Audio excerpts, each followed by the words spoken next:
Hello guys, welcome back to my YouTube channel. എല്ലാവർക്കും സുഖമാണെന്ന് വിചാരിക്കുന്നു. ഞാനിവിടെ സുഖമായിട്ടിരിക്കുന്നു.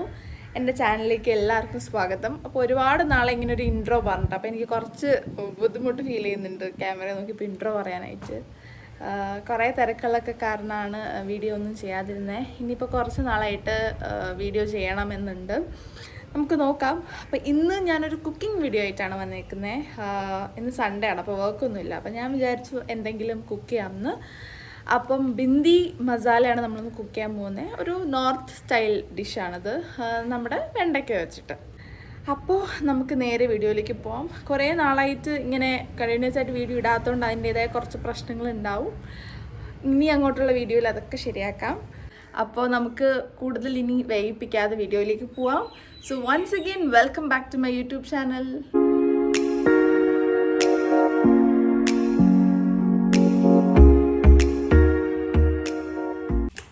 അപ്പം നമുക്ക് ആദ്യം വെണ്ടയ്ക്ക കട്ട് ചെയ്തെടുക്കാം. അപ്പോൾ അതിനായിട്ട് ഞാൻ കുഞ്ഞു കുഞ്ഞു പീസസ് ആയിട്ട് അത്യാവശ്യം വലുപ്പത്തിലാണ് കട്ട് ചെയ്തെടുക്കുന്നത്. എനിക്കിഷ്ടമുള്ള ഷേപ്പിൽ കട്ട് ചെയ്തെടുക്കാം.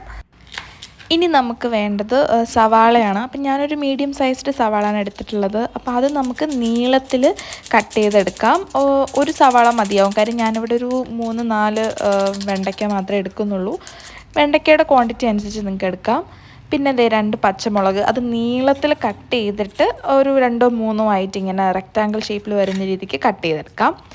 ഇനി നമുക്ക് വേണ്ടത് ഇഞ്ചിയാണ്. ഇഞ്ചി നന്നായിട്ട് ചുരണ്ടിയെടുത്ത് അതും നന്നായിട്ട് ചെറുതായിട്ട് ഇങ്ങനെ ഗ്രൈൻഡ് ചെയ്യുന്ന പോലെ നമുക്ക് കട്ട് ചെയ്തെടുക്കാം. ഗ്രൈൻഡ് ചെയ്യേണ്ട ആവശ്യമില്ല, ജസ്റ്റ് ഇങ്ങനെ ചെറുതായിട്ട് നമ്മൾ കട്ട് ചെയ്തെടുത്താൽ മതി. പിന്നെ ടൊമാറ്റോ, തക്കാളി ഞാൻ ഒരു തക്കാളിയാണ് എടുത്തിട്ടുള്ളത്, കാര്യം നമ്മളിതിൽ കേർഡ് ആഡ് ചെയ്യുന്നുണ്ട്. അപ്പം പുളി അധികം ആവാതിരിക്കാൻ വേണ്ടിയിട്ട് ഒരു ചെറിയ തക്കാളി. പിന്നെ നമ്മുടെ ഗാർലിക്, വെളുത്തുള്ളിയും കൂടെ ചെറുതായിട്ട് ഇഞ്ചി അരിഞ്ഞതുപോലെ നമുക്ക് അരിഞ്ഞെടുക്കാം. അതിനുശേഷം നമ്മുടെ വെണ്ടയ്ക്ക അരിഞ്ഞ് വെച്ചിരിക്കുന്നത് ജസ്റ്റ് ഒന്ന് കുറച്ച് എണ്ണയിലിട്ടൊന്ന് സോട്ട് ചെയ്തെടുക്കാം. ആ ക്ലിപ്പ് ഞാൻ എടുത്തില്ല, വീഡിയോ എടുക്കുന്നതും കുക്കിങ്ങും എല്ലാം ഞാൻ ആയതുകൊണ്ട് അത് മിസ്സായി. ഇതും മിസ്സായി. സംഭവം കുറച്ച് എണ്ണ വെച്ച് അതിൽ കുറച്ച് ജീരകവും ഇഞ്ചി വെളുത്തുള്ളി നമ്മൾ അരിഞ്ഞ് വെച്ചതും പച്ചമുളകും കുറച്ച് മഞ്ഞൾപ്പൊടിയും കൂടി ഇട്ട് നമ്മൾ ജസ്റ്റ് ഒന്ന് വഴറ്റിയെടുക്കുന്നതാണ്. ഇനി നമുക്കിതിലേക്ക് നമ്മൾ അരിഞ്ഞ് വെച്ചിരിക്കുന്ന സവാളയും കൂടെ ആഡ് ചെയ്ത് കൊടുക്കാം. അതും കൂടെ ആഡ് ചെയ്ത് കൊടുത്തിട്ട് നമുക്ക് നന്നായിട്ടൊന്ന് സോട്ട് ചെയ്യണം. ആ ഒരു സവാളയൊക്കെ വഴണ്ട് വരുന്ന വരെ പെട്ടെന്ന് വഴണ്ട് കിട്ടാൻ വേണ്ടിയിട്ട് നമുക്കിതിലേക്ക് കുറച്ച് ഒരു നുള്ളു ഉപ്പും കൂടെ നമ്മൾ ആഡ് ചെയ്ത് കൊടുക്കുകയാണെങ്കിൽ നമുക്ക് പെട്ടെന്ന് വഴണ്ട് കിട്ടും. അതിനായിട്ട് നമുക്ക് കുറച്ച് ഉപ്പും കൂടെ ആഡ് ചെയ്ത് കൊടുത്തിട്ട് നന്നായിട്ട് നമുക്കൊന്ന് മിക്സ് ചെയ്യാം. അതിനുശേഷം ഞാൻ മുളക് പൊടിയും മല്ലിപ്പൊടിയും കൂടെ ആഡ് ചെയ്തിട്ടുണ്ട്. അതും ഞാൻ ഓണാക്കാതെയാണ് വീഡിയോ എടുത്തത്, അപ്പോൾ കിട്ടിയിട്ടില്ല. ഞാൻ വീഡിയോ ഓണാണെന്ന് വിചാരിച്ചിട്ട് എടുക്കുമായിരുന്നു. അപ്പോൾ അതും നമുക്ക് നന്നായിട്ട് മിക്സ് ചെയ്തിട്ട് പച്ചമണമൊക്കെ മാറുന്ന വരെ. അതിനുശേഷം നമുക്കിതിലേക്ക് നമ്മൾ അരിഞ്ഞു വെച്ചിരിക്കുന്ന ടൊമാറ്റോ, നമ്മുടെ തക്കാളി ആഡ് ചെയ്ത് കൊടുക്കാം. ആ തക്കാളിയും കൂടി ഇട്ട് നന്നായിട്ട് നമുക്കൊന്ന് മിക്സ് ചെയ്തെടുക്കണം, നല്ല വഴണ്ട് വരുന്ന വരെ. അതിനുശേഷം നമുക്കിതൊന്ന് മിക്സിയിൽ അടിച്ചൊന്ന് എടുക്കണം. ഭയങ്കര പേസ്റ്റ് ആക്കരുത്, പക്ഷെ ഒന്ന് ഗ്രൈൻഡ് ആവുന്ന രീതിക്കൊന്ന് ഗ്രൈൻഡ് ചെയ്തെടുത്തിട്ട് അതും ഒരു 1/4 കപ്പ് വെള്ളവും കൂടെ ഒഴിച്ച് നമുക്കതൊന്ന് തിളപ്പിക്കാം.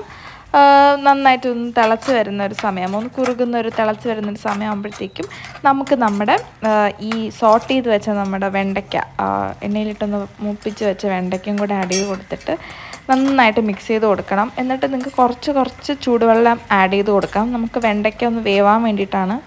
നിങ്ങൾക്ക് ഇതിൻ്റെ ഇടയിൽ ഗരം മസാല പൊടിയും കൂടെ നിങ്ങൾക്ക് ആഡ് ചെയ്ത് കൊടുക്കാം. വേറെ എന്തെങ്കിലും മസാലാസ് നിങ്ങൾക്ക് ആഡ് ചെയ്യണമെങ്കിൽ അതും ആഡ് ചെയ്യാം. ഇനി നമുക്കിതിലേക്ക് നമ്മുടെ തൈര്, ഞാനിവിടെ ഒരു കപ്പോളം തൈര് ആഡ് ചെയ്യുന്നുണ്ട്. കാര്യം പുളി കുറവുള്ള തൈരാണ്. പുളി കൂടുതലാണെങ്കിൽ നിങ്ങൾ 1/2 കപ്പ് ആഡ് ചെയ്താൽ മതി, അധികം ആഡ് ചെയ്യണ്ട. ഞാനിവിടെ പുളി കുറവായതുകൊണ്ടും എനിക്ക് തൈര് ഇഷ്ടമായതുകൊണ്ടും ഞാൻ കുറച്ച് ആഡ് ചെയ്തിട്ടുണ്ട്. നിങ്ങൾക്ക് ക്വാണ്ടിറ്റി നിങ്ങളുടെ ഇഷ്ടത്തിനനുസരിച്ച് നിങ്ങൾക്ക് ആഡ് ചെയ്ത് കൊടുക്കാം. എന്നിട്ട് നമുക്കിത് നന്നായിട്ട് മിക്സ് ചെയ്യണം. തൈര് ഒഴിച്ചതിന് ശേഷം പിന്നെ വെള്ളം ആഡ് ചെയ്യാതിരിക്കുന്നതാണ് നല്ലത്. ഓൾമോസ്റ്റ് ഒരു വെന്ത് അവസാനം ഒരു 1/4 പോർഷൻ ആകുമ്പോഴാണ് നിങ്ങൾ തൈര് ഒഴിച്ച് കൊടുക്കേണ്ടത്. തൈര് ഒഴിച്ച് ഒന്ന് തിളച്ച് വരുമ്പം തന്നെ നിങ്ങൾക്ക് ഓഫ് ചെയ്യാം. അപ്പോൾ ഇതൊന്ന് ഇനി ഒന്ന് തിളയ്ക്കട്ടെ. നമുക്കൊരു 3-4 മിനിറ്റ് നമുക്ക് വെയിറ്റ് ചെയ്യാം. കണ്ടോ, അപ്പോൾ നമുക്ക് കുറച്ച് നേരം കഴിഞ്ഞപ്പോൾ എണ്ണ എല്ലാം മുകളിൽ കയറിയിട്ടുണ്ട്. അപ്പം ഓൾമോസ്റ്റ് ഇത് റെഡി ആയിട്ടുണ്ട് കറി. ഇനി നിങ്ങൾക്ക് മല്ലിയിലയും കൂടെ ആഡ് ചെയ്ത് കൊടുത്ത് നിങ്ങൾക്കിത് സെർവ് ചെയ്യാമെന്നുള്ളതാണ്. അപ്പം ഞാൻ ഗ്യാസ് ഓഫ് ചെയ്യാണ്. അപ്പോൾ ഇതിന് കോമ്പിനേഷൻ നിങ്ങൾക്ക് ചോറിൻ്റെ കൂടെ കഴിക്കാം. ഞാൻ ചപ്പാത്തിയാണ് ഉണ്ടാക്കുന്നത്, എനിക്ക് ചപ്പാത്തിയുടെ കൂടെ കഴിക്കാനാണ് ഇഷ്ടം. അപ്പം ചപ്പാത്തി റെഡിയാക്കുകയാണ്. അപ്പോൾ അങ്ങനെ ഞാൻ പിന്നെ കൂടുതൽ വീഡിയോ ഒന്നും എടുത്തില്ല, റെഡിയാക്കി ഉടനെ ഞാൻ ഭക്ഷണം കഴിച്ചു, വീട്ടിലും കൊടുത്തു. അപ്പോൾ ഇനിയുള്ള വീഡിയോസ് കുറച്ചുകൂടെ നന്നായിട്ട് ചെയ്യാൻ ശ്രമിക്കാം. നിങ്ങൾക്ക് വീഡിയോ ഇഷ്ടപ്പെടുകയാണെങ്കിൽ എന്തായാലും ലൈക്ക് ചെയ്യണം, സബ്സ്ക്രൈബ് ചെയ്യണം. പുതിയൊരു വീഡിയോ ആയിട്ട് വരാം. അതുവരെ